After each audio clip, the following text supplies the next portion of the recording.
My name is Eric Wong, and as most of you probably already know, I'm a classical guitarist from San Jose, California. Recently, I participated and won in the Guitar Foundation of America International Youth Competition Senior Division, and one of the pieces I played there was Aquarelle by Sergio Assad. I'm hoping in this video to share with you why I love this piece so much, and I'm hoping by the end you'll love it as much as I do.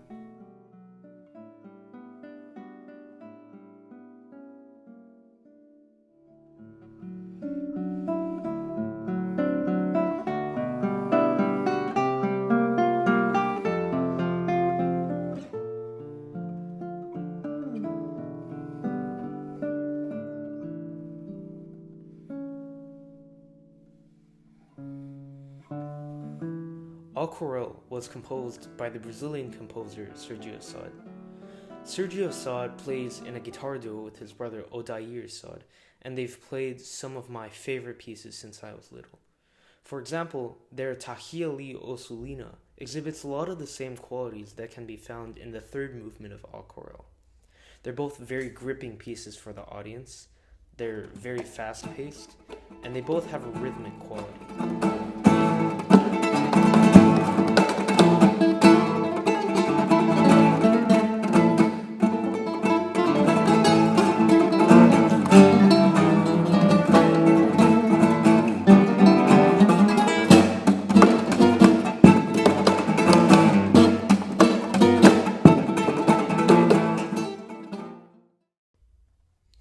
In contrast, the second movement of Aquarelle is very slow and beautiful. It has a very innocent and a very carefree quality, so I often conjure up the image of someone running through the field of flowers when I play the piece. So it rises up to this climax, and then we get to the theme of the piece.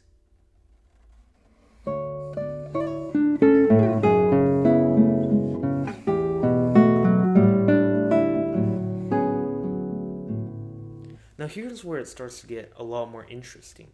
The theme of the piece is, it modulates a lot, or changes keys. It starts in D major, but then to A major, and then back home to D major. But instead of ending off very nicely, he throws in this chord.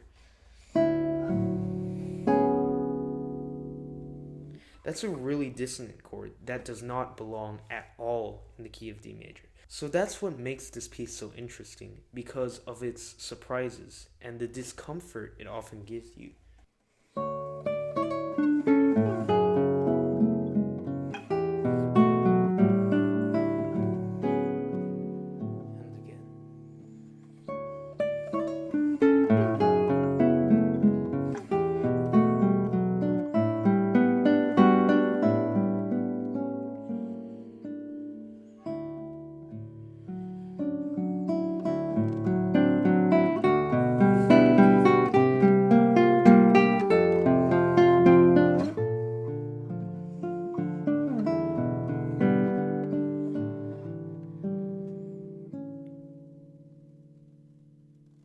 You heard a very quickly rising series of notes.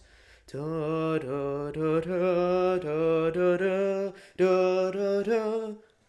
But then, whoa!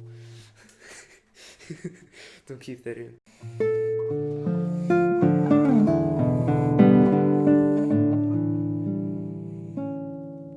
It ends off on a C sharp. And I'd like to talk a little bit about the ending of this piece. It's very unsatisfying. We end like this. And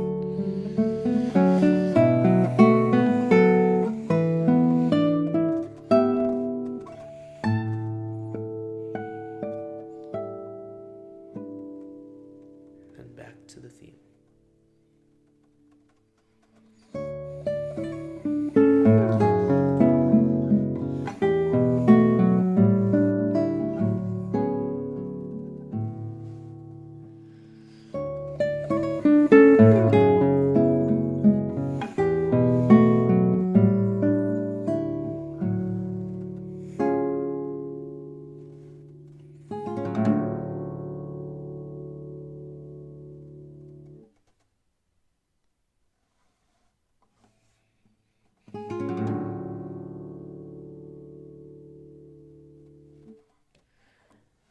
That's what I like to call musical foreshadowing, because it foreshadows what's about to come within the third movement of the piece.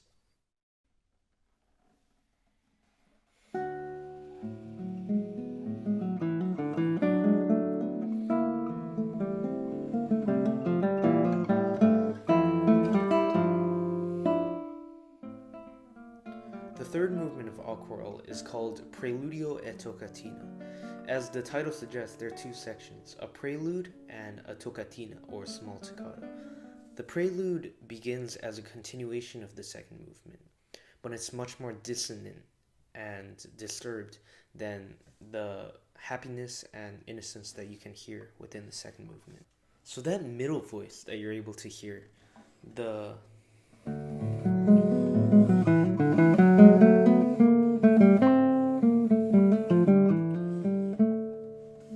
that's what truly spurs on the mind of the listener. It makes the listener feel as if there's something to be anticipated, something that's coming later. Next, we move on to the transition between the prelude and the toccatina.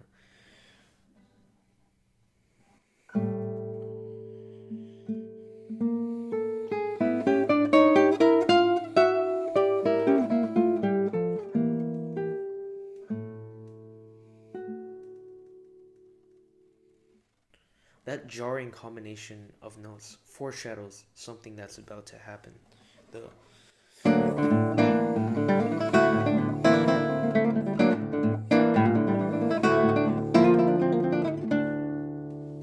which is the beginning of the toccatina.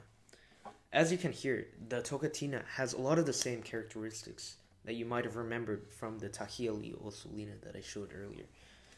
It also has the exact same theme as you heard earlier.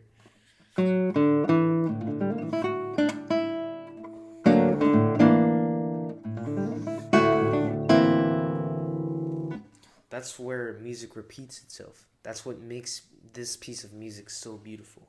Then we move on.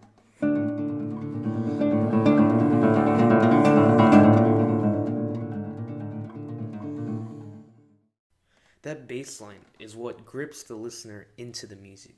It gives them anxiety and makes them feel as if something's about to happen. And interestingly enough, we're presented once more with the theme that we heard earlier.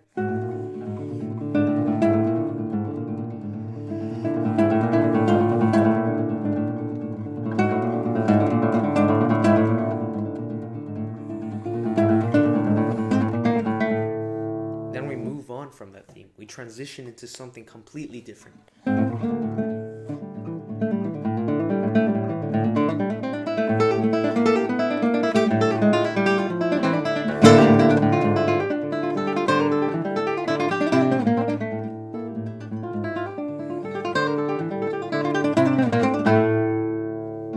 The speed and excitement of this movement are what grips the listener into the music.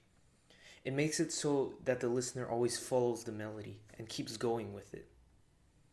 However, this piece has many difficulties for the player. Not only is the piece very technically advanced, it also is really easy to rush. To maintain the rhythm and the spirit of this piece is something that is exceedingly difficult.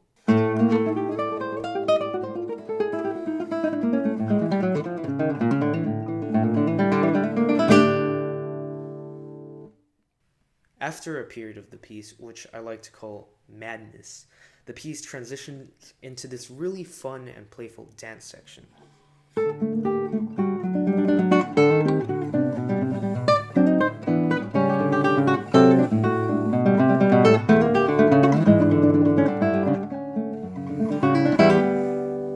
So as you heard,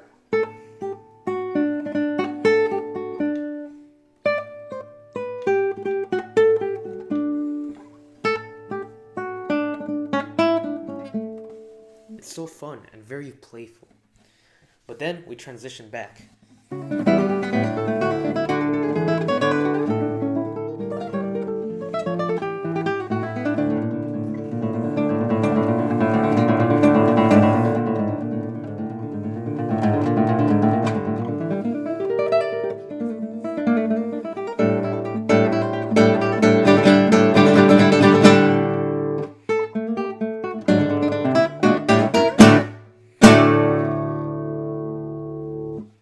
Toccatina here finishes off in the same exciting way as it started.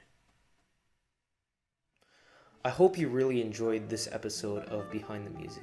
I had a lot of fun making it, especially sharing my interpretation and my love for this piece with you guys. If you guys want to see my full performance of this piece, I'll link it in the description of this video below. Stay safe everyone, and look out for the next episode.